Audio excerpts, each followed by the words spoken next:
Adam Shefty. Yay! Shefty, how are you doing, pal? Happy Super Bowl Monday. Happy Super Bowl Monday to you guys. How you doing? Nothing like getting off a red eye and feeling really refreshed where you can't even talk the next day. Yes. Hey, let's bring the juice, Shefty. You got this, Adam. Let's bring the juice, Shefty. I got it. Okay, I got it. Hey, there's talking about this becoming a national holiday. Where do you stand on that, and how do you think we make that happen? Well, I'd love to do that. I mean, why can't you just move the Super Bowl to the Sunday before President's Day on Monday and just combine President's Day with Super Bowl Sunday and make it back-to-back? When's that? So that No clue. Is that next week or last week? When is that?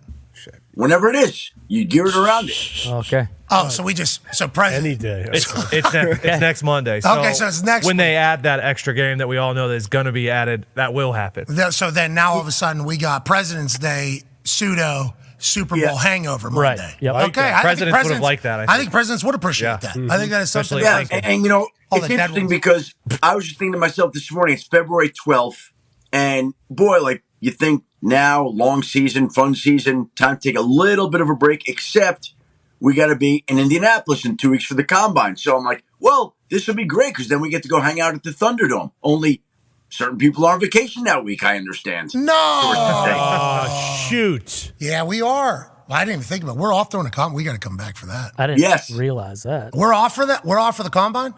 You are off for the Combine. Sources have confirmed.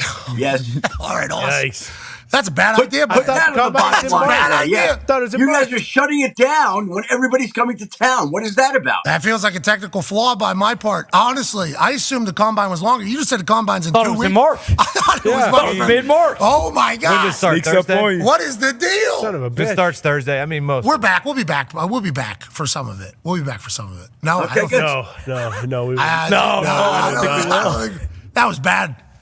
That's a bad idea. Back for the DVD. I mean, we could take off right after this show and then be back. No. We got All-Star Week coming. Oh, yeah. NBA All-Stars coming to Jesus Indy, too. Christ. Indiana's bell of the ball. It is the bell. Per ball. usual. If It we're- starts on the 29th. Technically, we're back. That's a Friday or Thursday. Technically, we're back that Monday. We'll be. I mean, No, we just missed it. No. Missed We it. won't be. Everybody comes into town like Tuesday for the Combine, and there's all the press conferences on Tuesday. There'll be lots of news on Tuesday and Wednesday, and you guys are gonna be off, but have a great time. Enjoy it. We will. We will, but we will be missing everybody. Let's talk about last night, or this morning, I guess. Andy Reid confirms that he'll be back for 2024. Obviously, Chris Jones' contract is up. That was a whole scene at the beginning of this year. But it feels like most of this dynasty is coming back next year. Is that an accurate depiction as we sit here on this Overreaction Monday, February 12th? Yeah, and I think what's interesting here is this team always felt like it would be better set up to succeed in 24 than 23 with some of these young receivers and Pat Mahomes. So they think on offense that these receivers, these young guys, are going to gel more with him. I mean, we saw Rashee Rice come on. Did I say correctly there? Yep, you got it. Okay, Rashee Rice. Okay. Guy like him would be even further along next year, that their offense would be further along next year. Travis Kelce says he's coming back now too, so nobody wants to miss out on the fun of trying to defend 2 straight back-to-back Super Bowl titles. But yeah, and Chris Jones, by the way, I know he'll want to get paid, of course, but there's certainly a bond there. You can see the way that him and Andy Reid were acting after the game. I don't think he's going to want to leave unless there's some huge difference in offers between Kansas City and somewhere else. And the Chiefs value him. They want him back. So to me, yeah, they're going to run it back with a lot of this team intact. They're not losing their coordinators. Steve Spagnuolo, who won his 4th Super Bowl title as a coordinator yesterday, he's not going anywhere. Their offensive staff is returning. Like, here's the thing. Steve Spagnuolo is not getting a head coaching job at this point in his career. He's a great coordinator, but teams are not interested in that regard. And Matt Nagy is on the offense side of the football. Look, he struggled in Chicago, got run out, but they love him in Kansas City. And so they've got coaches there. Even their defensive line coach, Joe Cullen, was in demand by the NFL, other NFL teams and college teams, and very quietly last week. They get an extension done for him to make sure he doesn't leave. So they ensure continuity on their staff, and the players are going to be back. So yeah, the overwhelming majority of this team is back to run it back in 24. Late last week, we heard that Eric Bieniemy was back in town with the Kansas City Chiefs after the Commanders situation becomes what the Commanders have been since the beginning of time, pretty much. He was with the team before the Ravens. I think Patrick Mahomes said that energy he brought back was something that we've missed. Yeah. Was he with him during the Super Bowl, and is he just going to be an advisor now so the Commanders have to pay him? How do you kind of see Bieniemy with Kansas City Chiefs going forward? You know, he was up for a few different roles. First of all, he interviewed for the head coaching job in Washington. There were offensive coordinator jobs that he was very quietly involved with that ultimately he didn't get in the end. Where? And so, what's that? Where? Well, I think he was a candidate in Seattle for one to begin with. Okay. That came down to the end there. How about Pittsburgh? Pittsburgh?